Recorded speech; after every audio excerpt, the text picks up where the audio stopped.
Hello student, एक बार फिर आपका स्वागत है इस क्लास में जिसमें आप पढ़ने वाले हैं क्लास 4 की संस्कृत की बुक यानी संस्कृत सुधा, जिसका आप चैप्टर पढ़ने वाले हैं। एकादश पाठ है यानी 11वां पाठ, और इसी के साथ पढ़ेंगे आप 12वां पाठ यानी द्वादश पाठ। यहाँ सूक्तियाँ दी गई हैं, कुछ केवल उनको पढ़ना है। और जो 12वां पाठ है वो अस्माकम देश है यानी हमारा देश, उसमें आपको कुछ पढ़ने के लिए मिलेगा। यहाँ पर कुछ सूक्तियाँ दी गई हैं यानी कुछ ऐसी कहावतें हैं जिनको अगर आप फॉलो करते हैं या जिन्हें सीखते हैं तो आपको बहुत कुछ सीखने के लिए मिलेगा। तो जैसे यहाँ पर देखिएगा क्या क्या सूक्तियाँ दी गई, पढ़ते हैं उनका हिंदी अर्थ बताते हैं। इस प्रकार से पहली सूक्ति हमको दी गई, आचार्य परमो धर्म, यानी आपका आचरण कैसा है। अगर आपका आचरण सही है तो वही आपका सबसे श्रेष्ठ धर्म है। अगर आपका आचरण ही अच्छा नहीं है तो आपका धर्म समझिए भ्रष्ट धर्म आप कर रहे हैं, यानी आप धर्म पथ से हट रहे हैं। तो सबसे पहली बात है आपका आचरण अच्छा होना चाहिए। दूसरी सूक्ति है विद्या ददात विनमय, विनयम यानी विनय मतलब होता है विनयशील बनना, करुणामय बनना, दयावान बनना। अगर आपके पास विद्या है, आप पढ़े लिखे हैं, तो आपके नेचर में यानी आपके आचरण में विनयशीलता जरूर होगी। इसी प्रकार से लिखा हुआ विद्या धनम सर्वधनम प्रधानम। विद्या धनम, इस विद्या का धन अगर आपके पास है यानी आप पढ़े लिखे हैं तो आपके पास ऐसा धन है, ये ऐसा कोई भी धन इसके समान नहीं होता। इसलिए कहा गया है कि विद्या धनम सर्वधन प्रधान, सभी धनों में श्रेष्ठ धन जो है वो विद्या धन माना गया है। और ये तो ये सबसे ज़्यादा जो हम लोग बोलते हैं या सबसे ज़्यादा जगह लिखा मिलता है वो होता सत्यमेव जयते, अर्थात सत्य की ही हमेशा विजय होती है और होती आई और होती रहेगी। यानी जब भी आप किसी से लड़ रहे हैं, आपके सामने कोई ऐसा व्यक्ति है जो झूठ की लड़ाई लड़ रहा है, तो अंत में आपकी ही विजय होगी। विद्वान सर्वत्र पूजते का मतलब होता है कि विद्वान लोगों की हर जगह पूजा होती है, हर जगह वंदनीय होते हैं, हर जगह उन्हें मान सम्मान मिलता है। लोभा पापस्य कारणम, देखो अगर आप ज़्यादा लोभी हैं तो समझिएगा कि आप पाप कर रहे हैं, इसलिए ज़्यादा हमें लोभ नहीं करना चाहिए। ठीक, हालांकि हम लोग सब काम लोभ के ही बस आकर के करते हैं, लेकिन उसकी लिमिट होती है। बहुत अधिक लोभ में हम क्या करते हैं, फिर हम पाप की तरफ बढ़ते चले जाते हैं। इसी प्रकार से लिखा हुआ है मातरम देवो भव, यानी माता देवी समान होती हैं, हम सब लोग इस बात को जानते हैं। शीलम परम भूषणम, यानी आप विनयशील हैं तो यही आपका सबसे अच्छा आभूषण है, यानी विनयशीलता आपके पास होनी चाहिए, आप दयावान होने चाहिए। श्रद्धावान लभते ज्ञानम, यानी अगर आप श्रद्धावान हैं तो आपको ज्ञान की प्राप्ति होती रहेगी। और अंत में माता भूमि पुत्रो अहम पृथिव्या, माता हमारी मतलब पृथ्वी हमारी माता के समान है, हम उसके पुत्र के समान हैं। माता भूमि पुत्रो अहम पृथ्वी, और हम पृथ्वी के पुत्र के समान है और पृथ्वी हमारी माता के समान है। तो एक थी सूक्तियाँ, केवल उनको पढ़ना था। आप चाहे तो अपने चार्ट पर लिख करके बढ़िया सा अपने घर पर किसी स्कूल की दीवार पर इनको पेस्ट भी कर सकते हैं। अब पढ़ने के लिए और उसकी एक्सरसाइज जो मिलेगी आपको 12 चैप्टर होगा, आइए उसको समझते हैं। और ये चैप्टर 12 द्वादश पाठ है। द्वादश का मतलब होता है 10 और 2 12, यानी 12वां पाठ। अस्माकम देश, अस्माकम मीन्स होता हमारा, देश मीन्स देश, हमारा देश। तो समझते हैं इसके बारे में क्या क्या हमारे देश के बारे में हमसे कहा गया है। तो देखिएगा इधर एक हमारे देश का नक्शा बना हुआ है और हिमालय लिखा हुआ है कि इधर हिमालय है, ये पूर्व का भाग है, ये पश्चिम का है, ये उत्तर का भाग है और ये दक्षिण का भाग नीचे का है।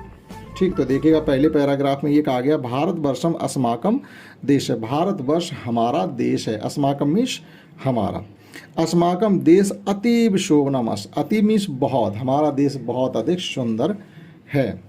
भारतस्य उत्तर भागे पर्वतराज हिमालय अस। अब आप इनका अर्थ समझिएगा। भारतस्य, देखो यहाँ लिखा भारतवर्षम, फिर यहाँ लिख दिया भारतस्य, तो भारतस्य का मतलब हो गया भारत के या भारत का या भारत की, अर्थात षष्ठी विभक्ति एक वचन संबंध कारक। षष्ठी विभक्ति एक वचन में का की के का प्रयोग होता है और कारक संबंध होता है। तो भारत के उत्तर भागे, अब ये उत्तर भागे लिखा हुआ यानी उत्तर भाग में, तो ये सप्तमी विभक्ति एक वचन है और वो होता है हमारा अधिकरण कारक। सप्तमी विभक्ति एक वचन अधिकरण कारक। पर्वतराज हिमालय अस्त, तो ये कह रहे भारतवर्ष के उत्तर में पर्वतराज हिमालय है। दूसरी लाइन समझ में आई क्लियर कि भारतवर्ष के उत्तर भाग में के लिए होता है षष्ठी विभक्ति एक वचन। ठीक, अधिकरण कारक हमने बताया। यहाँ भारतस्य लिखा हुआ है, भारत की, ये सप्तमी विभक्ति एक वचन, यहाँ षष्ठी विभक्ति एक वचन। संबंध कारक इसमें है अधिकरण कारक। आगे लिखा हुआ हिमालयात, अब देखो यहाँ लिख दिया हिमालयात, इसका मतलब है हिमालय के।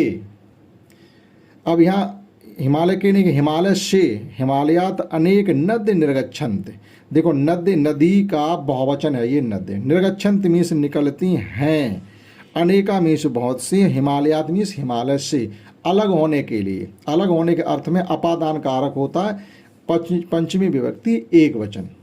अलग होने के अर्थ में से के लिए कहते हैं अपादान कारक पंचमी विभक्ति एक वचन। तो हिमालयात अनेकः नद्य निर्गच्छन्ति, हिमालय से अनेक नदियाँ निकलती हैं। अब देखो लिखा हुआ नदीशु, यहाँ लिखा था नद, यहाँ लिखा नदीशु। यहाँ नदीश को मतलब है कि सभी नदियों में से एक नदी, अर्थात सप्तमी विभक्ति एक वचन अधिकरण कारक। सप्तमी विभक्ति एक वचन, सप्तमी विभक्ति बहुवचन और अधिकरण कारक। नदीश गंगा प्रमुख अस्त, यानी सभी नदियों में गंगा नदी प्रमुख है। तो प्रमुखा लिखा यानी वो स्त्रीलिंग में, इसलिए इन्होंने प्रमुखा लिखा। सभी नदियों में यानी जितनी नदियाँ हिमालय से निकलती हैं उन सभी नदियों में एक गंगा नदी हमारे लिए बहुत ही मुख्य नदी है। तो इस पैराग्राफ का अर्थ आपको समझ में आया होगा। देखते हैं दूसरा पैराग्राफ। और दूसरे पैराग्राफ में फिर ये कहा जा रहा भारतस्य, देखो फिर आ गया सप्तमी विभक्ति, वो षष्ठी विभक्ति एक वचन अधिकरण कारक। भारतवर्ष के, अब यहाँ देखो दक्षिण भागे लिखा हुआ है, यानी दक्षिण भाग में सप्तमी विभक्ति एक वचन अधिकरण कारक, यहाँ था संबंध कारक।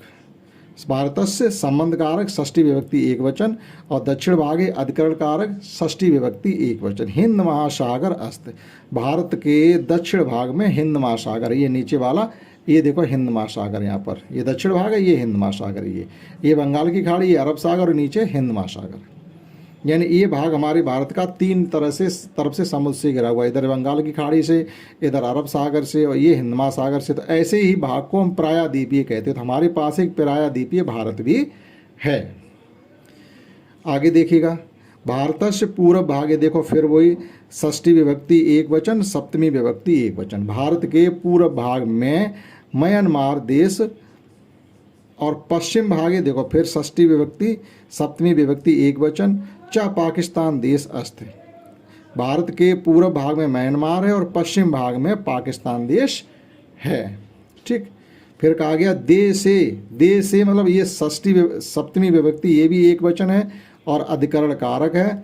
विविधा भाषा धर्मा च अंश, हमारे देश में यानी देश में बहुत सी भाषाएं और धर्म हैं। हमारे देश में बहुत सी भाषाएं बोली जाती हैं और बहुत से धर्मों को मानने वाले लोग हैं।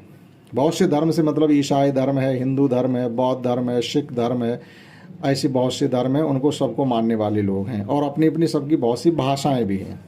तो सर्वे जना यानी सभी लोग, हम सब लोग स्नेह पूर्वकम बसंत, और हम सब लोग एक दूसरे के साथ बहुत ही सहानुभूति और प्रेम पूर्वक रहते हैं।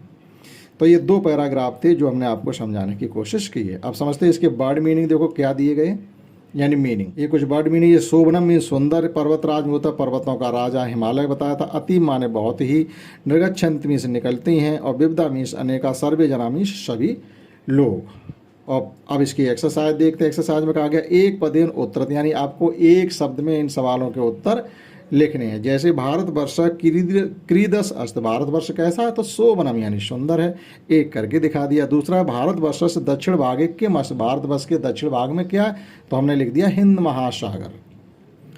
ठीक है, हिंद महासागर विसर्ग लगा सकते हो। भारतवर्ष पूर्व भागे का देश अस्त, भारतवर्ष के पूर्व भाग में कौन सा देश है हमने लिख दिया म्यांमार देश। और नदीश का प्रमुखास्त, नदीश गंगा प्रमुखास्त, तो हमने लिख दिया गंगा। एक ही आपको शब्द में उसके उत्तर लिखने थे। अगला क्वेश्चन देखते क्या है। और अगला सवाल ये कि सत्य कथना नाम सक्षम आम, असत्य कथना नाम सक्षम ना इत लिखित। जैसे नहीं हम लोग ट्रू फॉल्स किया करते हैं इंग्लिश में, अगर सत्य है तो ना आम लिखो और असत्य है तो ना लिखिएगा। जैसे उन्होंने लिखा भारतवर्ष भारत से पश्चिम भागे पाकिस्तान देश अस्त, भारतवर्ष के पश्चिम में यानी हमारे देश के पश्चिम में पाकिस्तान है, सही बात है, तो यहाँ लिखा आम। फिर भारत से दक्षिण भागे हिमालय अस्त, भारत के दक्षिण भाग में हिमालय नहीं है, उत्तर भाग में हिमालय, तो ये गलत हो रहा है, इसमें लिख दो ना। नदीश गंगा प्रमुखा अस्त, बिल्कुल सही है, सभी नदियों में गंगा नदी प्रमुख है, इसके लिए हमने लिख दिया आम। और देश विविधा भाषा धर्माचा संत, हमारे देश में बहुत सी भाषाएं बहुत से धर्म को मानने वाले लोग हैं, तो ये हमने लिख दिया आम, यानी ये भी सत्य है। अगला क्वेश्चन है, और इन सभी में हमें याम जोड़ना है। जैसे बाटिका बाटिकायाम, मथुरा मथुरायाम, गंगा गंगायाम, यमुना यमुनायाम, इन सभी के लास्ट में प्लस याम लिखा था, तो ये आप इस प्रकार से इनको लिख देंगे।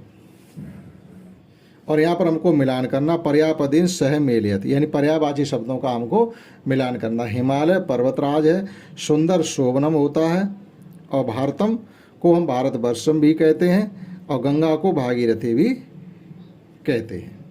अंतिम क्वेश्चन ये कि यहाँ पर कुछ शब्द हमें वाक्य दिए गए थे पाठ से संबंधित ही है, वो आगे पीछे लिख दिए, वो कह रहे आप इनको क्रम से लगाइएगा। तो लिखा था भारत से उत्तर दिशायाम हिमालय अस्त, तो फिर अत्र विविधा भाषा संत अस्माकं देशः अतीव शोभनम अस्त, अस्माकं देशस्य नाम भारतवर्षम अस्त। तो हमने क्या किया, पहला क्या लिखना चाहिए, भारत अस्माकं देशस्य नाम भारतवर्षम अस्त। दूसरे में लिखा अस्माकं अतीव शोभनम अस्त, अस्माकं देशः होना चाहिए था, देश छूट गया। और फिर लिखना चाहिए था भारतस्य उत्तर दिशायाम हिमालय अस्त, और लास्ट में लिखना चाहिए अत्र विविधा भाषाम संत।